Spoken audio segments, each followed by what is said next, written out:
Olá a todos e todas, sejam bem-vindos e bem-vindas à nossa última aula do nosso último módulo do curso de prática de escrita acadêmica.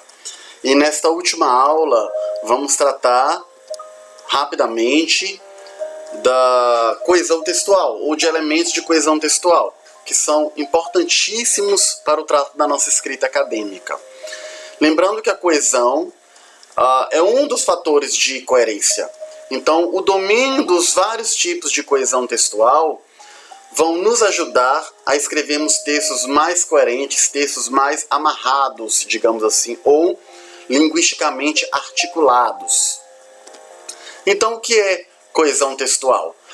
É parte do sistema da língua, embora se trate de uma relação semântica, que é realizada, como ocorre com todos os componentes do sistema semântico, através do sistema léxico-gramatical. Há, portanto, formas de coesão realizadas através da gramática e outras através do léxico. Ou seja, existem elementos gramaticais e palavras que são utilizadas para o amarramento textual, a articulação dos segmentos do discurso, de partes do texto. A coesão é, pois, uma relação semântica entre um elemento do texto e algum outro elemento crucial para sua interpretação. A coesão, por estabelecer relações de sentido, diz respeito ao conjunto de recursos semânticos por meio dos quais uma sentença se liga com o que veio antes, aos recursos semânticos mobilizados com o propósito de criar textos. Então, mais uma vez, estamos fazendo aqui o uso de conceituações oriundas da linguística textual, especialmente dos postulados da professora Ingedore Koch. Existem vários tipos de coesão, entre elas a referencial, coesão por substituição, coesão por elipse, a coesão sequencial ou conjunção, como alguns autores vão utilizar essa terminologia, e a coesão lexical. A coesão por referência ou referencial, ela utiliza os pronomes pessoais, os pronomes demonstrativos, elementos comparativos, para fazer remissão, referência ou retomada de algum elemento já dito no texto ou que será dito. Ela pode ser anafórica, ou seja, fazer referência a algo já dito, ou ela pode ser catafórica, se referir a algo que vai ser dito ainda.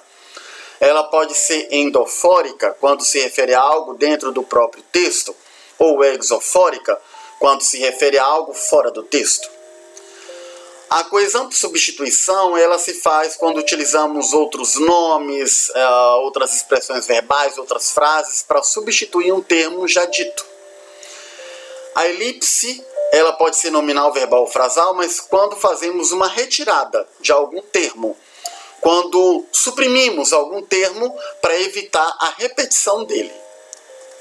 A coesão por conjunção ou sequencial, ela faz uso de conjunções, locuções conjuntivas, operadores argumentativos, marcadores discursivos, enfim, um leque de expressões que exprimem adição, oposição, causa, tempo, continuação, enfim, para estabelecer uma sequenciação, ou seja, ela é sequencial, para estabelecer sequência no texto.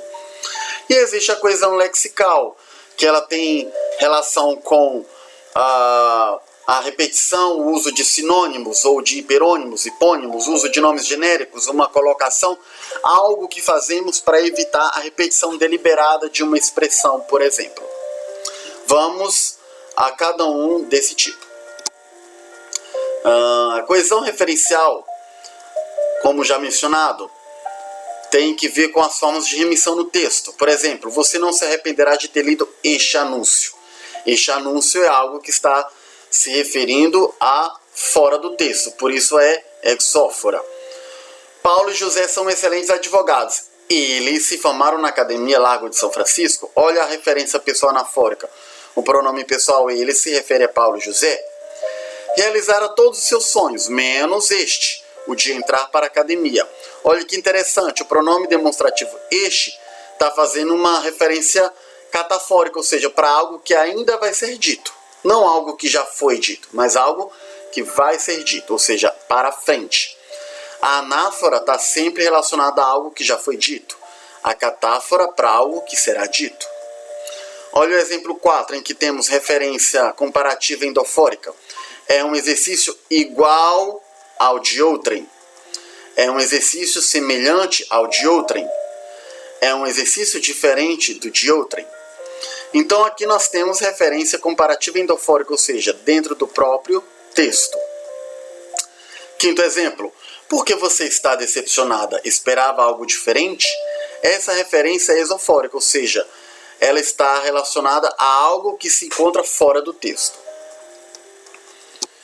Coesão por substituição, ela consiste, conforme os teóricos da linguística de texto, como Halliday e Hazen, na colocação de um item em lugar de outro ou de outros elementos do texto, ou até mesmo de uma oração inteira. Seria uma relação interna ao texto, em que uma espécie de coringa é usado em lugar da repetição de um item particular. Olha os exemplos. Pedro comprou um carro novo e José também. Esse também substitui um carro novo. O professor acha que os alunos não estão preparados, mas eu não penso assim. Assim o quê?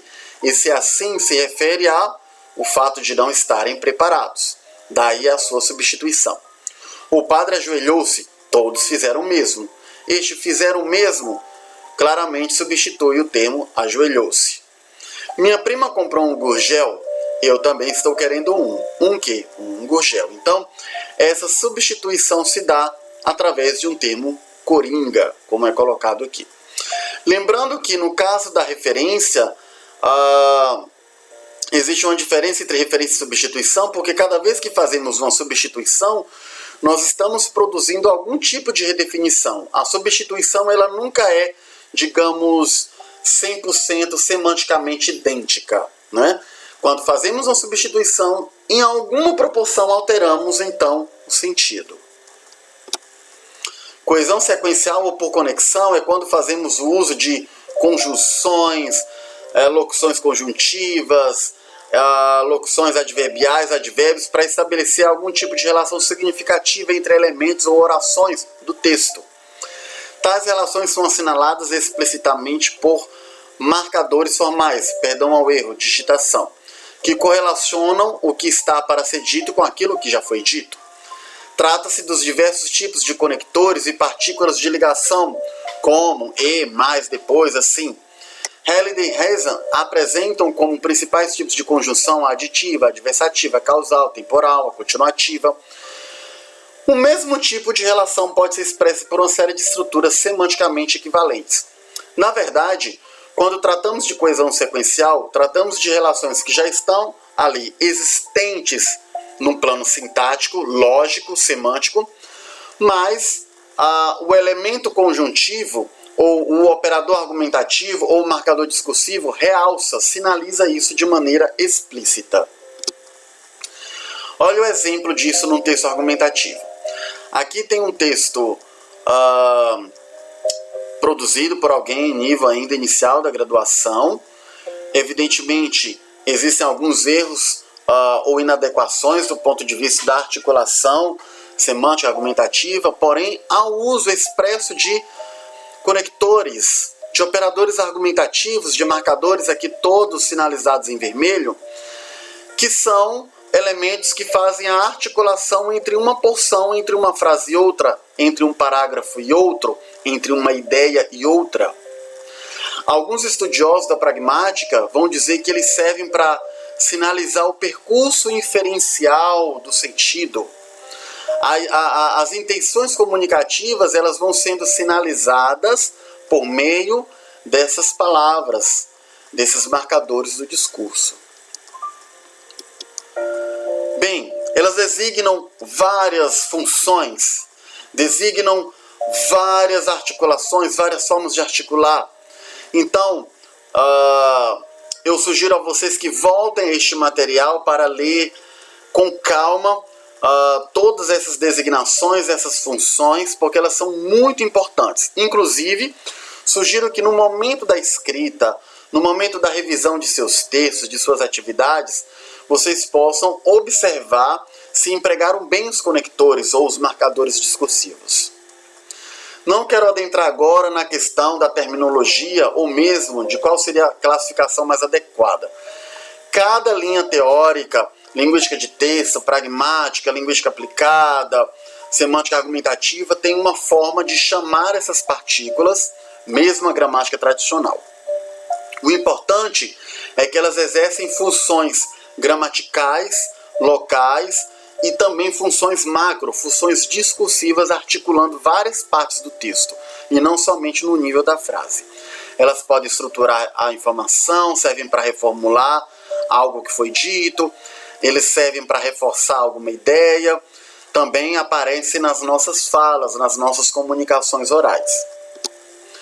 Elas exercem várias funções, como adicionar, excluir, contrastar, opor, fazer concessões, sinalizar alguma coisa relativa a tempo dos segmentos do discurso, elas indicam finalidade e assim sucessivamente. São inúmeras funções semântico-pragmáticas. Elas também são formadas por conjunções, advérbios, locuções, marcas expletivas, conforme a nomenclatura da gramática tradicional.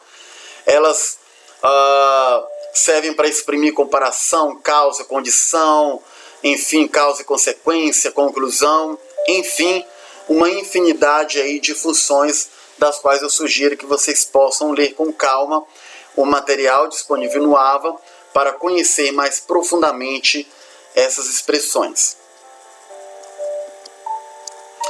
A coesão lexical tem muita relação com o processo de reiteração e colocação. Ou seja, para que o texto não fique repetitivo, para evitar às vezes a repetição deliberada de termos, fazemos uso de sinônimos, hipônimos, hiperônimos, nomes genéricos, a fim de que o mesmo item possa ser retomado e não repetido deliberadamente. Por exemplo, o presidente viajou para o exterior. O presidente levou consigo uma grande comitiva. Aqui houve o uso do mesmo item lexical, mas poderia ser utilizado uma outra forma para estabelecer a coesão lexical. O presidente viajou para o exterior e ele levou consigo uma grande comitiva. Fazendo aqui o uso de uma expressão referencial, por exemplo. Uma menininha correu ao meu encontro. A garota parecia assustada. Então o termo garota, sinônimo de uma menininha. O avião ia levantar voo, o aparelho fazia um ruído ensurdecedor. Sabemos que aparelho é, então, um hipônimo ou hiperônimo, na verdade, de avião. Ou seja, porque dentre os vários tipos de aparelho, o avião é um deles. Todos ouviram um rumor de asas. Olharam para o alto e viram uma coisa se aproximando. Então, para não repetir o termo asas, usou-se um termo genérico, coisa. Então, a coesão lexical ela nos ajuda a evitar que o texto fique monótono, que o texto fique repetitivo, que o uso de expressões definidas, por exemplo, não fique cansativo para a leitura. Essas são as principais referências, dentro especificamente da linguística de texto. Bons estudos, existem duas atividades, uma sobre coerência e uma sobre coesão, para que possam empregar aquilo que foi passado nessas duas aulas. Obrigado, bons estudos e até o nosso próximo curso de extensão.